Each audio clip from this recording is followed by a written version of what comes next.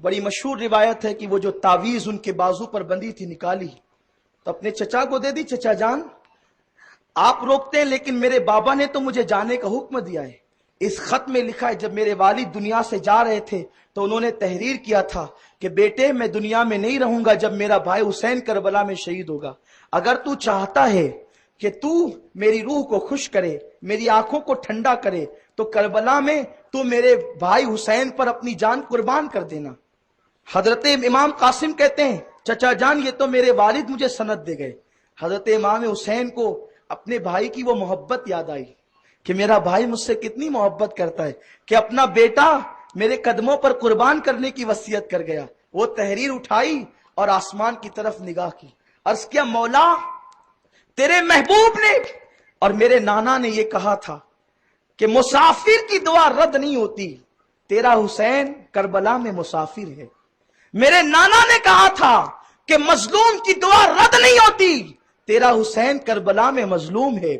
میرے نانا نے کہا تھا مجاہد کی دعا رد نہیں ہوتی, تیرا حسین کربلا میں بحیثیت مجاہد ہے. اور جمعہ کے دن دعا رد نہیں ہوتی, آج یوم الجمعہ بھی ہے. میرے مولا دعاؤں کی اتنی ساری قبولیت کی علتیں جمع ہو گئی ہے, تیرا حسین تجھ سے آج ایک چیز مانگتا ہے کہ میرے بھائی حسن نے میرے قدموں پر اپنی اولاد کو قربان کرنے کی وصیت کی ہے. میں تجھ سے عرض کرتا ہوں کہ قیامت تک کے لیے میرے بھائی حسن کا نام زندہ رکھنا.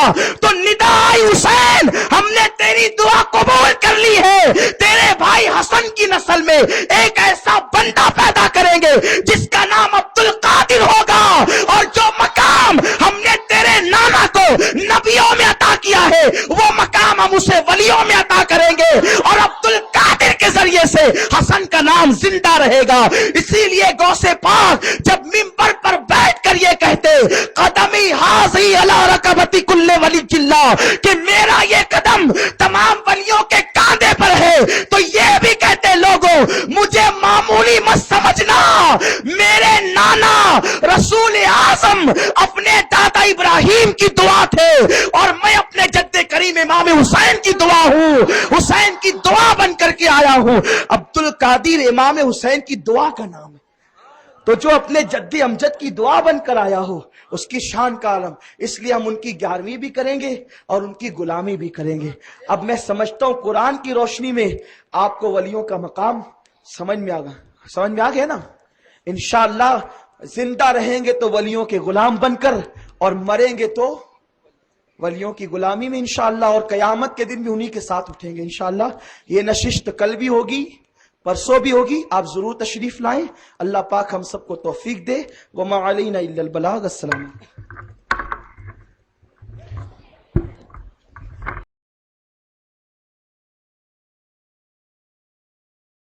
بغداد والے دلہا روشن ضمیر, بغداد والے دلہا روشن ضمیر, میرے پیران پیر, میرے پیران پیر, میرے پیران پیر, میرے پیران پیر. بغداد والے دلہا روشن ضمیر, بغداد والے دلہا روشن ضمیر, میرے پیران پیر, میرے پیران پیر, میرے پیران پیر, میرے پیران پیر. خدا کے فضل سے ہم پر بسایا غوث اعظم کا, خدا کے فضل سے ہم پر بسایا غوث اعظم کا. ہمیں دونوں جہاں میں ہے سہارا غوث اعظم کا, ہمیں دونوں جہاں میں ہے سہارا غوث اعظم کا. مریدی لا تخف کہہ کر تسلی دی غلاموں کو,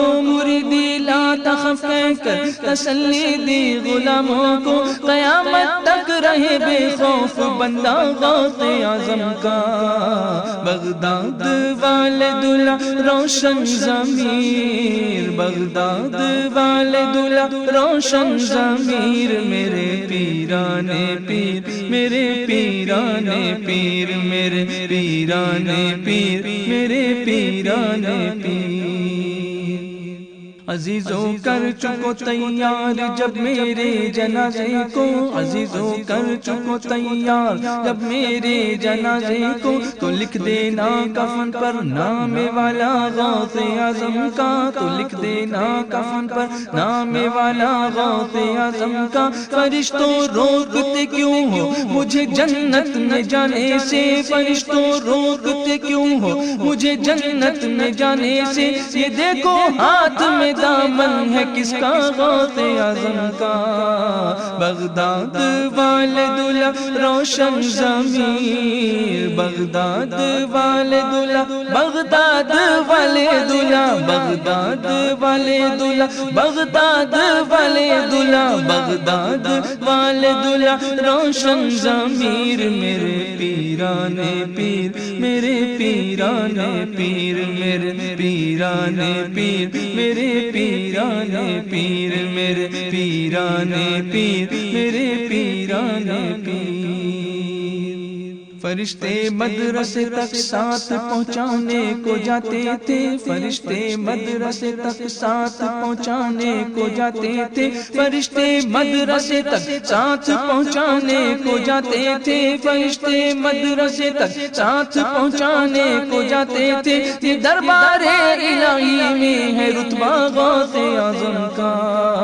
بغداد والے دلہا روشن ضمیر، بغداد والے دلہا روشن ضمیر، میرے پیرانے پیر، میرے پیرانے پیر، میرے پیرانے پیر، میرے پیرانے پیر، میرے پیرانے پیر، میرے پیرانے پیر۔ گئے ایک وقت میں 70 مریدوں کے یہاں آقا، گئے ایک وقت میں 70 مریدوں کے یہاں آقا، گئے ایک وقت میں 70 مریدوں کے یہاں آقا، گئے ایک وقت میں 70 مریدوں کے یہاں آقا۔ سمجھ میں آ نہیں سکتا معمہ غوث اعظم کا۔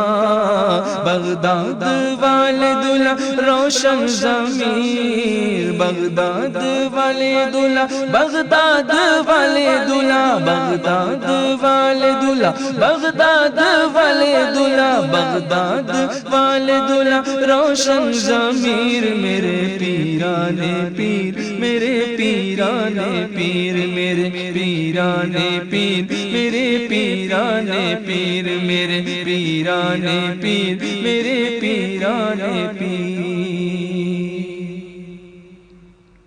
مخالف کیا کرے میرا کہ ہے بے حد کرم مجھ پر، مخالف کیا کرے میرا کہ ہے بے حد کرم مجھ پر، خدا کا رحمت للعالمین کا غوث اعظم کا، خدا کا رحمت للعالمین کا غوث اعظم کا۔ ندا دے گا منادی حشر میں یوں قادریوں کو، ندا دے گا منادی حشر میں یوں قادریوں کو، کدھر ہے قادری کر لے نظارہ غوث اعظم کا۔ بغداد والے دلہا روشن ضمیر، بغداد والے دلہا روشن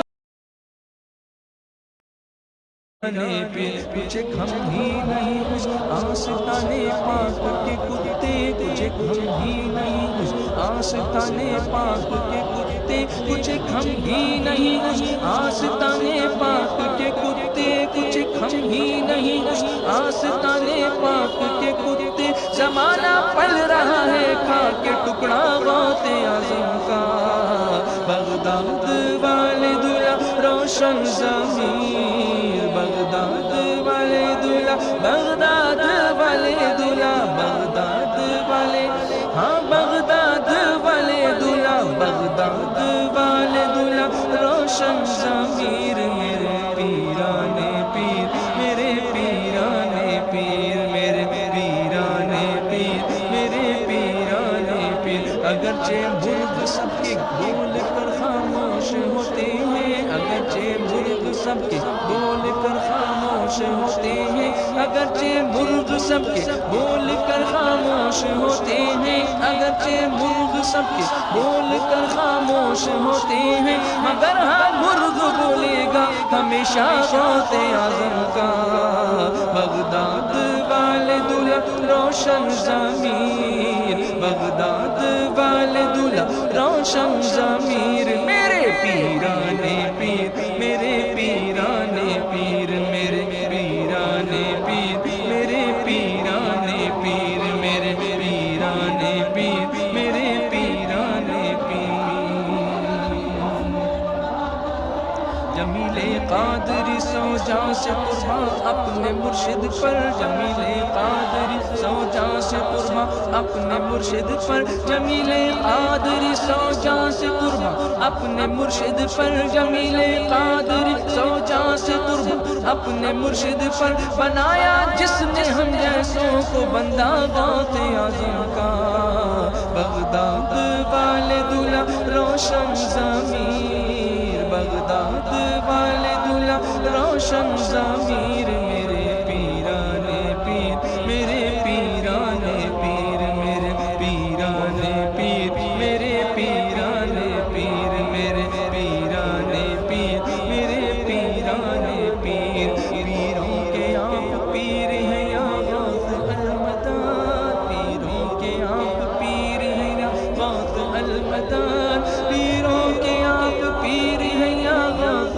المدد پیروں کے آپ پیر ہیں یا غوث المدد اہل سما کے میر ہیں یا غوث المدد بغداد والے دلہا روشن ضمیر بغداد والے دلہا روشن ضمیر میرے پیرانے پیر میرے پیرانے پیر میرے پیرانے پیر میرے پیرانے پیر میرے پیرانے پیر میرے پیرانے پیر